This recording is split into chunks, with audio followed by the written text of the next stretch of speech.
Hello friends, welcome again in our channel Vinu Diaries. What is the main pillar of every relationship? किसी भी रिश्ते को मजबूत बनाने के लिए क्या आधार होता है, क्या जरूरी बातें होती हैं, आज हम इसी पर बात करेंगे। देखिए, चाहे आपका रिश्ता कोई भी होता है, चाहे आप पति पत्नी के रिश्ते में हैं, गर्लफ्रेंड बॉयफ्रेंड के हैं, चाहे कोई भी रिलेशनशिप आपका फ्रेंड्स का है, कोई भी रिश्ता है, लेकिन हर रिश्ते के लिए ना दो बातें हैं जो मैं आज आपको बताने वाली हूँ, जो बहुत जरूरी होते हैं, मेन पिलर होते हैं। जैसे घर को बनाने के लिए हमें पिलर की जरूरत पड़ती है, वैसे ही हमारे रिश्ते के लिए भी होती है। यहाँ पर मैं आपको बहुत ज्यादा नहीं, दो बातें ही बताऊंगी जो रिश्ते के लिए जरूरी होती है, जो हर रिश्ते के लिए जरूरी होती है। अगर हम इन दो बातों का ध्यान रखेंगे तो हम सभी रिश्ते को अच्छे से निभा पाएंगे। क्या है वो बातें, चलिए जानते हैं। वीडियो शुरू करने से पहले मैं आपसे कहना चाहती हूँ, अगर आपको मेरी वीडियो अच्छी लगती है, पसंद आती है, प्लीज इनको लाइक शेयर जरूर करिएगा, और नए हैं चैनल सब्सक्राइब नहीं किया है तो प्लीज इसको सब्सक्राइब भी जरूर करिएगा। चलिए हम अपने पॉइंट्स पर आ जाते हैं। देखिए, फर्स्ट पॉइंट जो हर रिश्ते का एक आधार होता है, जो पिलर की हम बात कर रहे हैं, सबसे ज्यादा जरूरी होता है सम्मान, रेस्पेक्ट। अब देखिए, बात रेस्पेक्ट की आ जाती है कि सभी के मन में ये आता है कि हम तो अपने पति को रेस्पेक्ट देते हैं, पति भी बोलते हैं कि हम तो अपनी पत्नी को रेस्पेक्ट देते हैं, फिर क्यों लड़ाई होती है, हम तो रेस्पेक्ट देते हैं।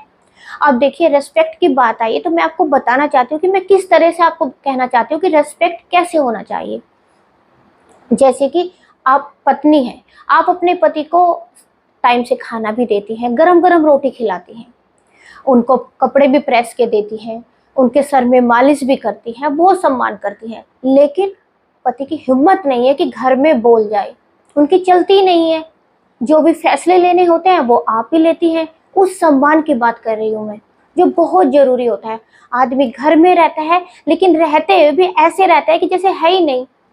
मैं उस सम्मान की बात कर रही हूँ, ये सम्मान होना चाहिए।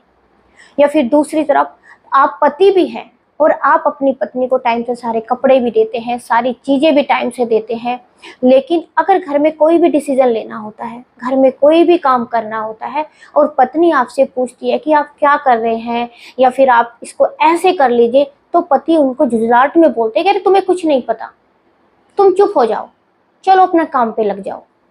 उस सम्मान की बात कर रही हूँ मैं। ये सम्मान बहुत जरूरी होता है, क्योंकि धीरे धीरे ना जब आपस में दोनों में इन चीजों से मनमुटाव होता है ना, तो वहां पर दूरियां बन जाती हैं। अब आप समझ रहे हैं ना मैं आपको क्या कहना चाह रही हूँ। देखिए, आप मेरी बात को गलत मत समझिए। देखिए, मैं आपको ये कहना चाहती हूँ कि जो आप करते हैं ना, ए जी लो जी, टाइम से कपड़े देना, टाइम से पत्नी के लिए साड़ी लेकर आना, टाइम से पत्नी के लिए सारा सामान लेकर आना, ये तो लोग अपने पेट को भी देते हैं। आपको अपने पार्टनर को सम्मान देना है, आपको अपने से ज्यादा उनकी केयर करनी है, अपने से ज्यादा उनको रिस्पेक्ट देना है। इस सम्मान की बात कर रही हूं मैं। जहां पर ये सम्मान होता है वहां पर कभी भी मनमुटाव नहीं होता, कभी भी लड़ाई झगड़े नहीं होते, कभी भी रिश्ता नहीं टूटता। तो आप सम्मान से ए जी लो जी, ये कोई सम्मान नहीं है। आप उनको सम्मान दीजिए, दिल से रेस्पेक्ट करिए, दिल से उनका मान रखिए, उनकी बातों का मान रखिए, उनके काम का मान रखिए, उनके फैमिली के जो लोग हैं उनका मान रखिए, उनकी सब बातों का मान रखिए। इस सम्मान की मैं आपसे बात कर रही हूँ। तो जहां पर ये सम्मान होता है ना, ये रिश्ते का मेन पिलर होता है। अगर ये आपकी रिश्ते में ये सम्मान है तो आपके रिश्ते को कोई नहीं हिला सकता। चाहे कोई भी आपके रिश्ते के बीच में आ जाए, लेकिन कोई आपके रिश्ते की डोर को कमजोर नहीं कर सकता। अब आते हैं दूसरे पॉइंट पर। देखिए, दूसरा जो मेन पिलर है हमारे रिश्ते का, वो होता है ईमानदारी, ऑनेस्टी। अब देखिए, बात ईमानदारी की आ जाती है तो यहाँ पर भी सबसे पहले आता है कि हम तो अपनी पत्नी को धोखा नहीं देते, हम तो अपने पति को धोखा नहीं देते, फिर क्यों लड़ाई होती है। अब देखिए, ये जो धोखा होता है ना, ये भी मैं आपको कई तरह से आपको बताना चाहती हूँ। देखिए, एक तो धोखा होता है कि पत्नी के होते हुए पति किसी और से संबंध बनाते हैं, उसमें पत्नी टूट जाती है, उसका तो कोई मतलब ही नहीं बचता, उस रिश्ते में तो कुछ रह ही नहीं जाता, क्योंकि एक पत्नी अपने पति को किसी के साथ भी नहीं बर्दाश्त कर सकती। वहीं पर एक अगर पत्नी की भी अपने पति को प्यार न करके किसी दूसरे से संबंध बनाती है, तो वहां भी रिश्ता नहीं रहता, क्योंकि ये चीजें एक पति भी बर्दाश्त नहीं कर सकता।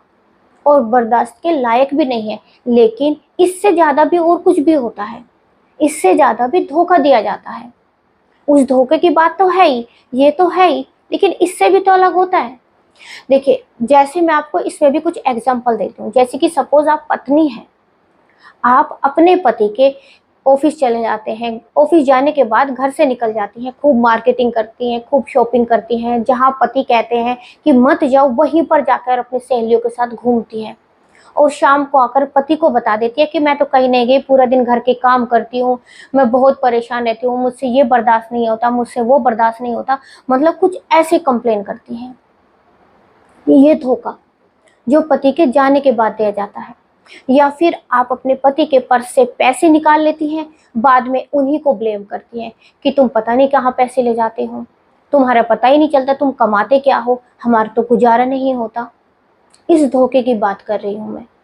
जैसे कि पति भी हैं, तो वे भी क्या करते हैं, जैसे छुट्टी होती है, ऑफिस से छुट्टी होती है, वो घर नहीं आएंगे, पत्नी को घर पर फोन करके बताएंगे कि ऑफिस में मुझे ज़्यादा काम है, मैं आज लेट नाइट आऊँगा, और अपने दोस्तों के साथ मज़े करते हैं। उस धोखे की बात कर रही हूँ मैं। या फिर 1-2 दिन की छुट्टी लेते हैं ऑफिस से, घर में बताते हैं कि हमें ऑफिस के काम से बाहर जाना है, अपने बीवी बच्चों के साथ तो नहीं, लेकिन बाहर अपने फ्रेंड्स के साथ कहीं मज़े करते हैं, कहीं आउट ऑफ सिटी चले जाते हैं, वहाँ पर 2-4 दिन घूमते हैं, पत्नी को बताते हैं कि ऑफिस के काम से गए हैं। उसकी बात कर रही हूँ मैं। या फिर अपनी पत्नी से पैसे चुराते हैं, अपनी पत्नी को पैसे पूरे नहीं देते, घर में खर्चा कैसे भी चले, बच्चों पे कोई ध्यान नहीं देते, किसी तरह की कोई जिम्मेदारी नहीं है। मैं उस धोखे की बात कर रही हूँ। ये भी तो धोखे में ही आते हैं, ये भी धोखे में ही आते हैं, ये भी धीरे धीरे ना लड़ाई के कारण बन जाते हैं, इनसे भी ना झगड़े होते हैं। मैं उस धोखे की बात कर रही हूँ। ये भी ना दिया जाए, एक दूसरे के साथ ईमानदारी से रहें। देखिए, अगर हम कुछ भी चीट करते हैं, अपने पार्टनर से कुछ भी चीट करते हैं, तो ये समझिए कि देखिए हमें बताने की ज़रूरत नहीं है, हमें कुछ भी बताने की ज़रूरत नहीं है कि हम चीट करें, सामने वालों को सब पता चल जाता है। धीरे धीरे आप 1 दिन छुपाएंगे, 2 दिन छुपाएंगे, 10 दिन छुपाएंगे, महीना भर छुपाएंगे, लेकिन कुछ ऐसा होता है कि सामने वालों को सब पता चल जाता है। भाई देखिए, हमसे ऊपर भी तो कोई है ना, हमसे ऊपर भी कोई है जो हमें चलाता है, जो हमें बनाता है। उसका आप कुछ भी समझिए, कोई भी वाइब्रेशन समझिए, लेकिन सब धीरे धीरे समझ में आता है। जो भी आप एक दूसरे से चोरी करते हैं, आपके बच्चों तक भी वो पहुंच जाती है, वो फिर आपके बच्चे भी करते हैं। फिर आपको लगता है कि हम तो दोनों को इतना प्यार करते हैं, लेकिन बच्चे क्यों बिगड़ रहे हैं, हम दोनों एक दूसरे के साथ अच्छे से रहते हैं, लेकिन बच्चे क्यों ऐसा कर रहे हैं। समझिए क्यों कर रहे हैं बच्चे, अपने ऊपर ध्यान दीजिए। क्या आप नहीं ऐसा करते थे? क्या आप एक दूसरे के साथ ऐसा नहीं करते थे? बच्चों ने भी वही सीख लिया। देखिए, कुछ चीजें ऐसी होती हैं जो हमें बतानी नहीं होती, बच्चे खुद ही सीख जाते हैं, चाहे वो अच्छी बातें होती हैं, चाहे वो बुरी बातें होती हैं। हमारे घर का जैसा माहौल होता है, बच्चे वैसे में ही ढल जाते हैं। हम चाहे उन्हें अच्छा बनाने की कोशिश करें, हम चाहे उन्हें कुछ भी बनाने की कोशिश करें, लेकिन जैसा हमारे घर का माहौल होता है, बच्चे वैसे ही बन जाते हैं। इसलिए मैं आपको कहना चाहती हूँ कि देखिए, ये तो 2 पिलर है ना जो मैंने आपको बताए हैं, मेन जो पिलर है, इनको मजबूत रखिए। अपने पार्टनर का रिस्पेक्ट करिए और ईमानदारी के साथ रहिए, उनको धोखा मत दीजिए, किसी भी तरह का कोई धोखा नहीं, क्योंकि इन दोनों चीज़ों से ही रिश्ते टूटते हैं। अगर हम अपने पार्टनर का रिस्पेक्ट नहीं करते, अगर हम अपने पार्टनर को धोखा देते हैं, तो रिश्ते का कहीं पर भी कोई भी अस्तित्व नहीं होता है। आई होप आपको मेरी बात समझ में आ गई होगी। और अगर आपको मेरी वीडियो अच्छी लगती है, पसंद आती है, प्लीज़ इनको लाइक शेयर जरूर करिएगा। नए हैं, चैनल सब्सक्राइब नहीं किया है तो प्लीज़ इसको सब्सक्राइब जरूर करिएगा।